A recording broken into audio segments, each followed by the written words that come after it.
The Miami Dolphins boast one of the most impressive two deeps across the defensive line in all of football, but how does it stack up against the opponents the Dolphins are scheduled to face this upcoming season? That is our subject here today on this episode of Locked On Dolphins. You are Locked On Dolphins, your daily Miami Dolphins podcast, part of the Locked On Podcast Network, your team every day. All right, Miami. Welcome to another episode of Locked On Dolphins. It is your team every day here on the Locked On Network. I'm your host, Kyle Krabs, lifelong Miami Dolphins fan, host of Locked On Dolphins, the co-host of the Locked On NFL Scouting podcast with Joe Marino. You can find us on YouTube or wherever you listen to your favorite podcasts. And I want to thank you for making Locked On Dolphins your first Miami Dolphins listen of the day. Today is Thursday, June 22nd, 2023. About a month away from the start of training camp, which means we have a little bit more foundational legwork to do for the Dolphins, and that's what we're doing here throughout the course of this week. We, of course, did Power to the Pod yesterday, which is our weekly mailbag episode. And earlier in the week, we looked at the secondary and the linebackers. We're going to finish the defensive side of the football. There's a lot of conversation around the Dolphins and the defensive tackle spot, particularly nose tackle with Raekwon Davis and currently not another player with any meaningful NFL experience behind him in the true backup nose tackle role. But when you look at the entirety of the defensive line and you understand that Vic Fangio is going to run a lot of nickel, and historically that has been a lot of 4-2-5 nickel, which is even fronts and not necessarily a true nose tackle in those regards, it paints a little bit of a different picture. And the objective of everything that we're doing over this week and next week on the offensive side of the ball is to look at where the Dolphins rank against the opponents that they're playing in 2023 as far as the quality of each dynamic of the roster construction itself. The secondary was amongst the best in the NFL. I would say the linebacker group was an above-average group relative to the opponents that the Dolphins will play this upcoming season.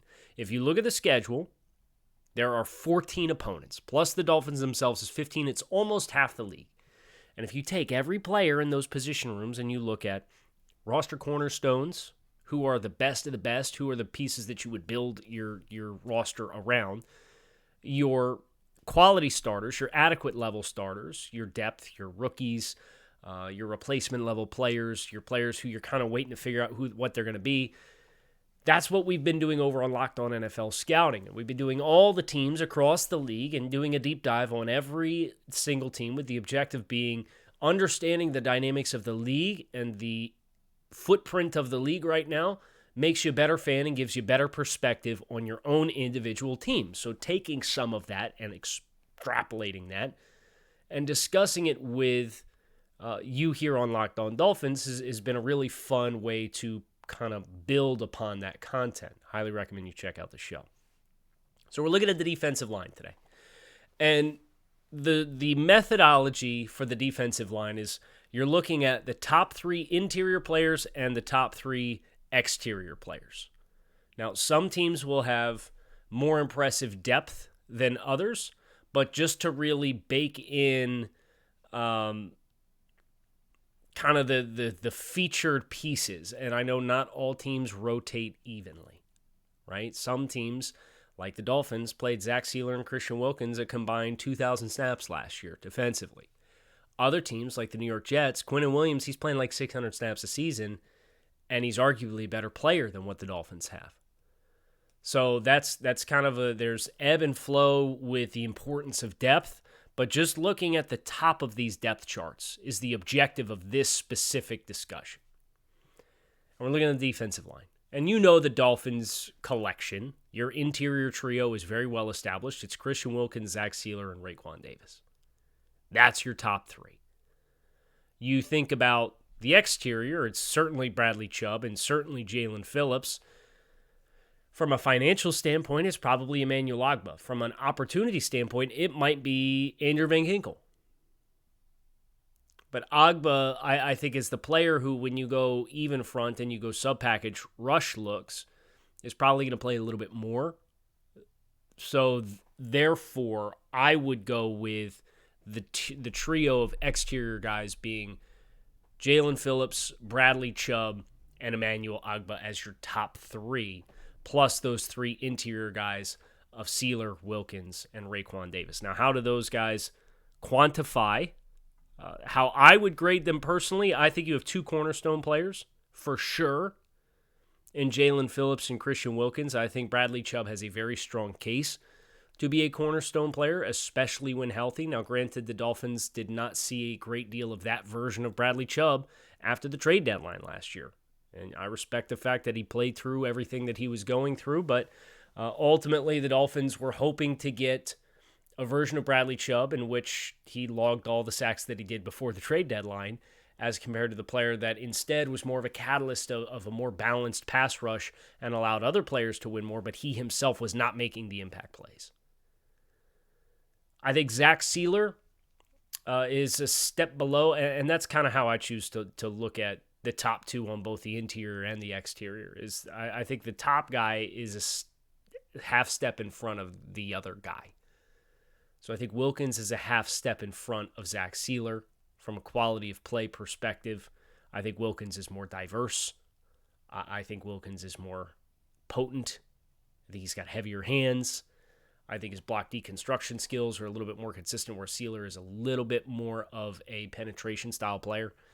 And then I think Jaelan Phillips is more flexible, more explosive, more fluid than Bradley Chubb, and I think that gives him a half step in front of Bradley Chubb as well. So I would say, grading this objectively and not trying to give the team every benefit of the doubt that you possibly can, you have Jaelan Phillips and Christian Wilkins as roster cornerstones. They are build your units around these kinds of players. Bradley Chubb, fringe roster cornerstone. You have Zach Sealer, who I think is a quality starter. Raekwon Davis, for me, is a fringe adequate level starter / an adequate depth player. And again, for the sake of not giving too many benefits of the doubt, I will put Raekwon Davis into quality depth, because I do think that you could upgrade over him as a starter, as a true nose tackle. But I don't think the caliber of player that's would be an upgrade is just lying around waiting for the Dolphins to sign him. I think the Dolphins will probably have a challenging time upgrading nose tackle over what they have in Raekwon Davis, but ideally you'd probably have a player who's a little bit more stout, a little bit more compact, and anchors a little bit more consistently. And then Emmanuel Ogbah, who I would have put this time last year in a quality starter bucket, but I certainly don't think with what he played in the first half of the season before he missed the rest of the year with a triceps injury would have qualified for quality starter grade. I do think there's a certain floor here that you don't go past with Emmanuel Ogbah, so I'll put him in an adequate starter. So that gives the Dolphins a cornerstone, a quality starter, and an adequate starter with their three allotted slots on the edge with Jaelan Phillips, Bradley Chubb, and Emmanuel Ogbah. And on the interior, you have a cornerstone in Christian Wilkins, a quality starter in Zach Sealer, and an adequate depth or a quality depth player in Raekwon Davis, who in short yardage situations, when you run your tight fronts and your odd fronts and you want a true nose tackle, A-gap defender out there, I do think he can be that. I think it's just going to be irregular play because of his stature in the surface area that he provides for blockers that are most often going to be underneath of his pads. It's a really good group, but how does it quantify versus what else is out there? That's the whole point of today, is to put that level of 1 through 6 on the defensive line into perspective. And that is what we are going to do next here on this episode of Locked On Dolphins. But before we do, why don't you go ahead and take the bat off your shoulder and take some hacks over at FanDuel, America's #1 sportsbook. There is no better place to get in on all of the action than FanDuel. Baseball season is in full swing. There's no better place to place some bets than FanDuel, America's #1 sportsbook, because right now new customers get a no-sweat first bet up to $1,000 in bonus bets back. Up to $1,000 if your first bet does not hit. I don't know what kind of peace of mind you would possibly like to get yourself into the game than $1,000 in bonus bets back up to that if your first bet does not hit. So do not miss your chance to get that no-sweat first bet of up to $1,000 when you join FanDuel today. Go to FanDuel.com/LockedOn to sign up. FanDuel, the official partner of Major League Baseball. The Dolphins' opponents. I'll go ahead and read them off to you. You, of course, have the AFC East opponents, the Bills, the Jets, and the Patriots, twice apiece. That's 6. All right, we got 17 games to cover. You have the NFC East, which is the Eagles, the Cowboys, the Giants, and the Commanders. That gives you 10. And then you have the AFC West, which is the Chiefs, the Broncos, the Chargers, and the Raiders. That's 14. You have the other 2 AFC second-place finishers from last season, a.k.a. Baltimore and Tennessee. And then you have the second-placed NFC South opponent as your oddball non-conference matchup for the bonus 17th game. That this year is the Carolina Panthers. So those are the opponents that the Dolphins will play. How does that 6 of the Dolphins' defensive line stack up to those? I can tell you this. The class below is robust and expansive. And I think you can probably look at 5 teams on this group and say that their quality of the entire 1 through 6 has some questions. I start with the Raiders and the Chiefs and the Chargers as the 3 teams in the West. I'd say the Broncos are probably close as well, but let's not put the cart before the horse or the Bronco. And let's do the Raiders first. Here's the Raiders' top 6. To put it into summary, or to put it in perspective of what the Dolphins have versus these other teams. The Raiders, Max Crosby, cornerstone player. More accomplished and more potent at rushing the passer than any player the Dolphins have on the roster. They have Chandler Jones, who's also more accomplished, but at this stage in his career, I would take Bradley Chubb and Jaelan Phillips over on the edge. And then you have a top 10 pick rookie in Tyree Wilson, who we have no idea what he's going to be. On the interior, their top 3 are Bilal Nichols, Jerry Tillery, and John Jenkins, who was not amongst the Dolphins' top 3 last year, but cracks the top 3 in Las Vegas because the defensive interior is not very good. Bilal Nichols, Jerry Tillery, who's a former first-round pick who flamed out with the Chargers, and John Jenkins, you've got 2 replacement-level players there. You have a rookie, and then your best interior defensive lineman is a quality depth player, which is equal to the Dolphins' 3rd best interior defensive lineman. I think Miami wipes the floor with the entirety of that group while acknowledging Max Crosby is the best player out of any of the 12 that you are comparing. Kansas City, George Karlaftis, Charles Omenihu, and Mike Dana are their top 3 edge rushers. And they have a cornerstone in Chris Jones, a very solid nose tackle in Derek Nottie, the perfect example of a kind of player that if the Dolphins were going to get a different kind of nose tackle than Raekwon Davis, that's the kind of build and body type I would like to see. And then Tershawn Wharton is their 3rd interior defensive lineman. So I think Miami comfortably has a better edge group than this. Omenihu was solid after kind of a quiet start to his career, but low upside as a sack guy. Mike Dana is a quality depth player, but a rotational guy at best. Karlaftis is a second-year player who showed some promise, I certainly think. I think Kansas City has very high expectations for him, and they should, and I think he will press for them. But as of right now, the proof is, your resume is what you says it is. Chris Jones, better than any of the interior defensive linemen that the Dolphins have. I would put him in front of Christian Wilkins because of his completeness as a player. But your second in Derek Nottie doesn't pass the sniff test versus the Dolphins' second, and the third in Tershawn Wharton is in the same bucket as Raekwon Davis. So I think Miami's edge group gets them comfortably ahead of the Chiefs, whereas their interior group gets them comfortably ahead of the Raiders. We mentioned the Chargers as well.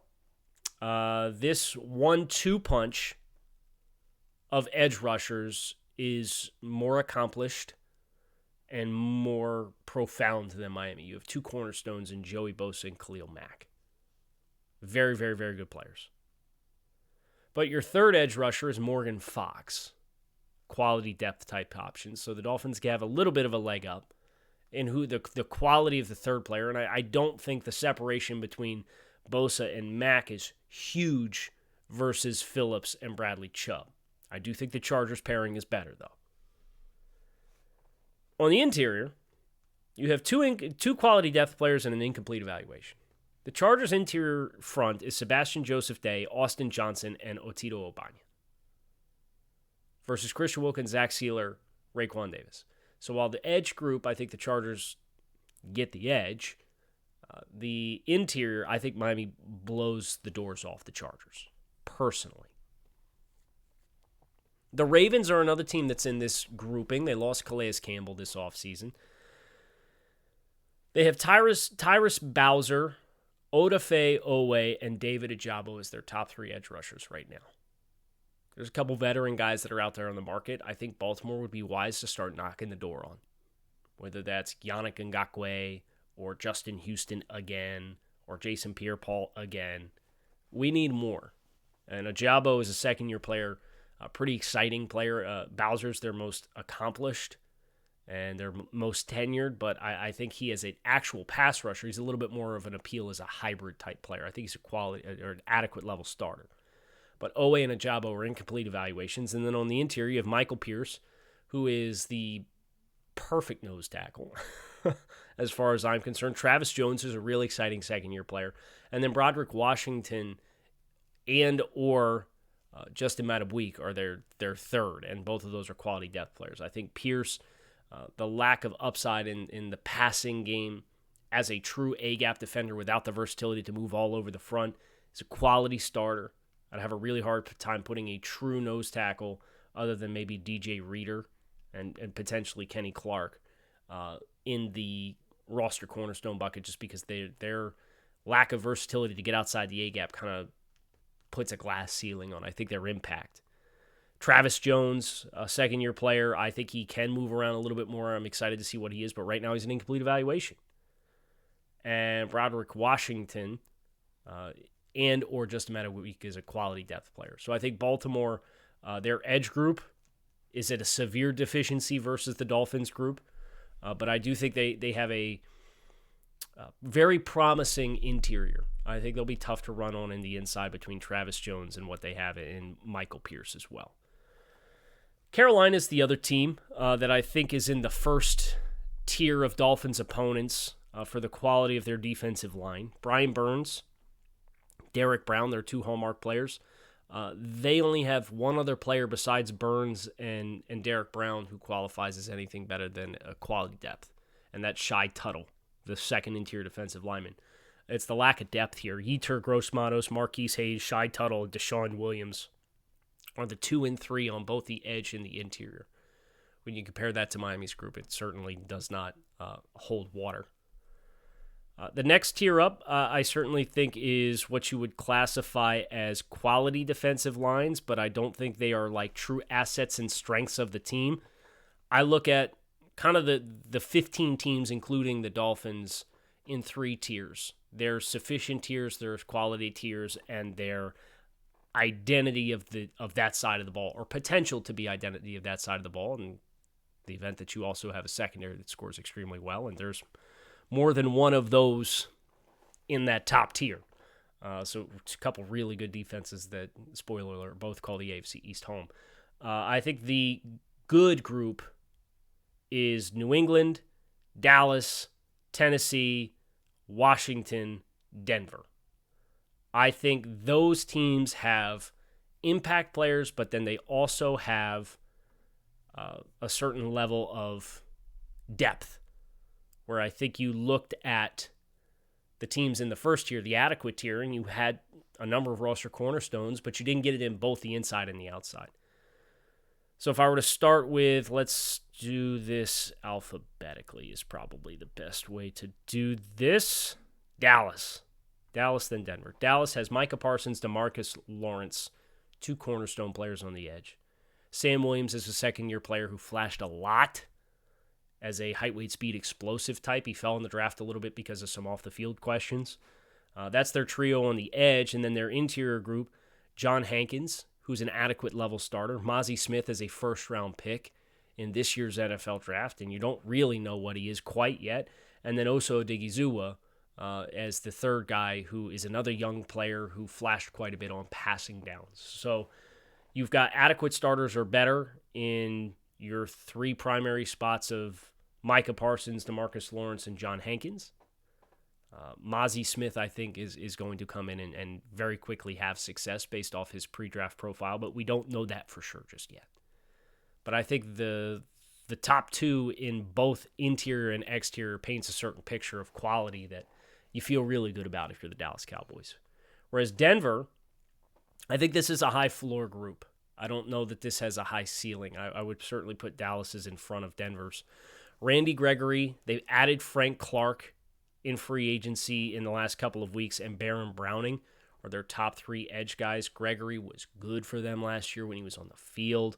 Frank Clark has had highs and lows, usually turns it on late in the year, at least the last couple of years, but I think based on his resume, that is an adequate level starter.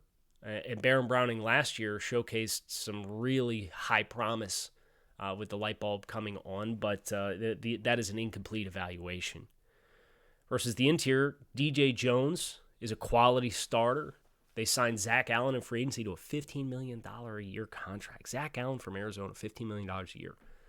That's the risk of doing business in free agency, though, because I think he's an adequate level starter as a B-gap defender. I would say he's not as good as Zach Sealer, and he went on in the open market and got $15 million per season. A very eye-opening number. And then they have a second-year player out of Iowa State, Uwazurike is their third interior defensive lineman. So a lot of adequate level starters in the Denver group that I think sets a high floor for who that group can be. Let's do New England next.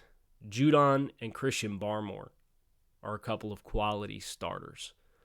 Judon, I think you can make a reasonable case to be a cornerstone. I do just think if you're putting him in the bucket of guys like Von Miller and Myles Garrett and Micah Parsons and Daniil Hunter and TJ Watt and Judon, I know the sack numbers were good last year, but I would probably put him a half step below. I'd probably put him right in line with Bradley Chubb, and we put Bradley Chubb for this exercise in an effort to not give the Dolphins every benefit of the doubt in the quality starter bucket. So I'll put Judon in the quality starter bucket as well. Josh Uche is a really good pass rusher. He's not a very good run defender. If you're an incomplete player, I'll give you the benefit of the doubt. I'll put you in an adequate starter, given that I think you can play in passing downs, and the league passes 62% of the time or whatever it is. So you'll get more chances to rush the passer. I think he's an adequate starter. And then Dietrich Weiss is kind of the inverse, where he's a more high-floor player like an Emmanuel Ogbah. I think he's an adequate level starter as well. So New England, 3 adequate starter plus players on the edge. And then Barmore and Lawrence Guy.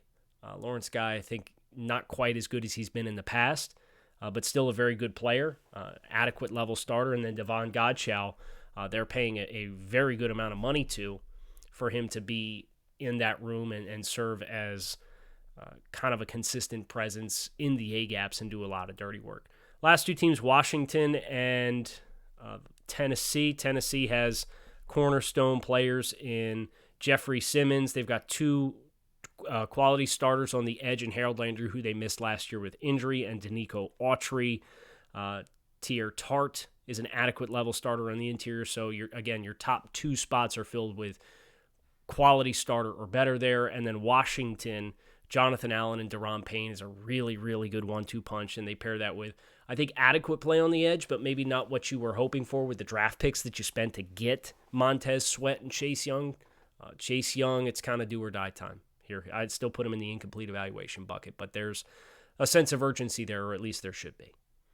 Fidarian Mathis is the second-year player on the interior, and James Smith-Williams is a quality depth option as the third edge rusher. So kind of the theme of the bottom tier was you have these really good components either on the edge or in the inside, but you don't have the depth and you don't have it on both spots. I think tier 2 is we've got multiple spots on both the interior and the exterior that is a certain floor of adequate starter or better.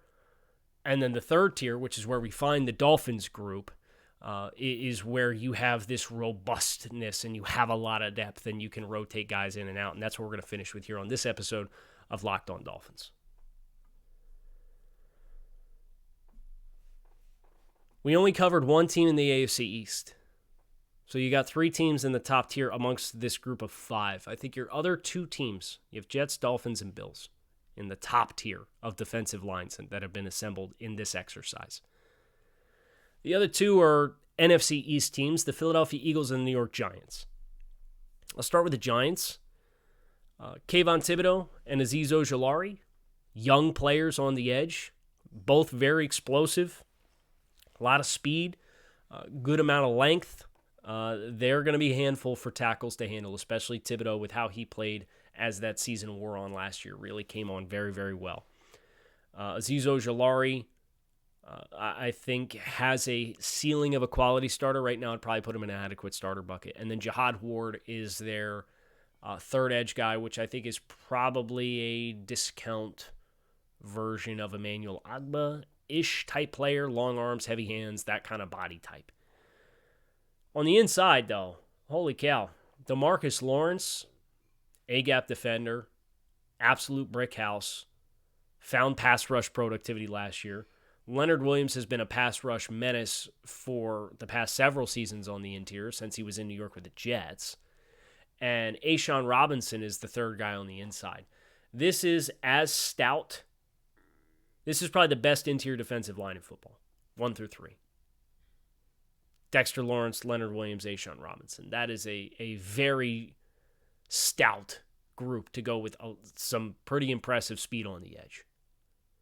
I'd put Thibodeau and Leonard Williams in quality starter buckets. I'd put Dexter Lawrence in roster cornerstone bucket. Forgive me for forgetting you, Dexter, when I went through nose tackles in the last segment. And then Azeez Ojulari, A'Shawn Robinson are adequate level starters, and Jihad Ward is quality depth. It's a tier 1 out of this exercise of the 3 tiers for the Dolphins and their opponents for 2023. It's a tier 1 group. Philadelphia, they have a lot of depth. Now, I do have a cornerstone player for them in Hassan Reddick. He was phenomenal last year. He was just outstanding. Super explosive. They've got 2 other quality starter edge players in Brandon Graham and Josh Sweat. They are the only team in the NFL to have assembled 3 quality starters or better on the edge. So that speaks to their depth. And then they have some youth behind that as well. The interior, it's not quite as impressive. Fletcher Cox is their primary player, is an aging player, and then they have youth. They have a rookie in Jalen Carter and a second-year player who's a top 15 pick in Jordan Davis. We don't really know. Jordan Davis played like 13 snaps per game last year for Philadelphia when he dressed, so he didn't really play a whole lot. So you have kind of this incomplete dynamic on the interior with an aging player and Fletcher Cox, but then you have the deepest edge group in the NFL with what they have in their 1 through 3. So Philadelphia, a very impressive group in their own right. And that just leaves the other 3 AFC East teams. The New York Jets, cornerstone player is Quinnen Williams. I would not put any of the other players that they have, John Franklin Myers, Carl Lawson, Jermaine Johnson at this point. Will McDonald is a first-round pick as a rookie. Quentin Jefferson on the interior. Al Woods is a low-key nice little free agency signing for them as a nose tackle type. I would put Quinnen Williams in a class of his own as their cornerstone player. I think Franklin Myers is a little bit more of a low-ceiling pass rusher, but he is a quality starter because he's really good against the run. He's really good at the line of scrimmage, and he's a heavy-handed pass rusher. So I would say Quinnen Williams is their best player. John Franklin Myers right now is their second best player. They have adequate starters at both the exterior and the interior with their second player, with Quentin Jefferson and Carl Lawson. Jermaine Johnson, as a rookie last year, I think projects his floor this year is probably that of an adequate starter. And then Al Woods is quality depth. So the Jets aren't, in my mind, as impressive as either Philadelphia or the New York Giants, but I still think they have enough combination of youth, depth, and impact play with Franklin Myers and with Quinnen Williams to be in a tier 1 group. Or I think you compare them to, say, New England as an example, as another AFC team, and you just had a lot of adequate depth players, but you didn't have a cornerstone player. Now, I think if you put Matthew Judon in that cornerstone bucket, maybe New England's in the same tier. I think from a scoring perspective, they probably just missed the threshold that I'm using to kind of divide this group into 3s. Buffalo brought everybody back and added Poona Ford and Leonard Williams from last year's defensive line. Think about that. That whole group last year, it's all back, plus Leonard Floyd and Poona Ford. The Bills are the only team in the league that we have graded that has their 1 through 3 on both the exterior and the interior all adequate starters or better. Von Miller, cornerstone. Greg Rousseau at this point is a quality starter. Really, really impressive. His development as a player who was super raw coming out of the University of Miami. Leonard Floyd, that late addition, that's an adequate level starter as your third edge guy. And then they have some young guys like Epinesa, Shaq Lawson, Boogie Basham. They got a lot of depth on the edge, which they'll need because Von Miller's coming back from an injury that ended his season last year. And then on the interior, I think Buffalo doesn't necessarily have the impact play, but I certainly think they've raised the floor by adding Poona Ford as an adequate level starter as a nose tackle to Daquan Jones, who really helped transform that defensive interior last year, and then Ed Oliver, who just got paid, but is a little bit undersized, and I would not put him above either Zach Sealer or Christian Wilkins if I were to measure his merit as an NFL player. So Buffalo's got 4 adequate level starters, a quality starter, and a roster cornerstone with their 6 spots on the defensive interior. It's a highly graded group. Now, Miami, if you want to get into the debate, Buffalo has 1, 1, and 4 for cornerstones, quality starters, and adequate starters. Miami has 2, 2, 1, and then 1 as a quality depth. I would say the potential impact of Miami's players and Phillips, you're going to take Von Miller over Jaelan Phillips. But I take Bradley Chubb over Greg Rousseau. I take Christian Wilkins over Ed Oliver. I take Zach Sealer over Daquan Jones. There's kind of some give and take back and forth between those two groups. But if you look at the Dolphins and their opponents, I think what does stand out is Miami is again in Tier 1. They were in Tier 1 with the Bills in the secondary. And they're in Tier 1 again with the Bills and a number of other teams. The Jets also were kind of in that conversation in the secondary. Those 3 teams also in Tier 1 on the defensive line. So from the defensive side of the football, the DNA of these teams and these contenders, particularly in this division, all have overlap and mirrors of one another. So it's going to be things like coaching and the offensive side of the football that is going to help push this division one way or another, which we're going to turn the page ourselves over to the offensive side of the ball here in the coming days to discuss where the Dolphins' offense roster-wise stacks up to the rest of their scheduled opponents for 2023. I hope you guys enjoyed. Consider this your formal invitation. If you enjoyed this conversation, you like having back and forths talking Dolphins football, text Dolphins to 305-419-3924 to text directly with me. Get a hold of me. Tell me what you want to hear on the show. Give me your thoughts on the content that we've gone through here on the show. Again, that's Dolphins to 305-419-3924 to sign up for the Dolphins subtext.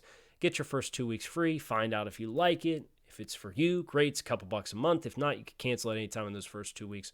No questions asked. But that is going to do it for us here on this episode of Locked On Dolphins. It is your team every day. Appreciate the everydayers who make time out of their day to allow me to be a part of it and talk Dolphins football with all of you. We are out of here. Fins up. Enjoy the rest of your Thursday, and I will be back again tomorrow for more Dolphins football. Peace.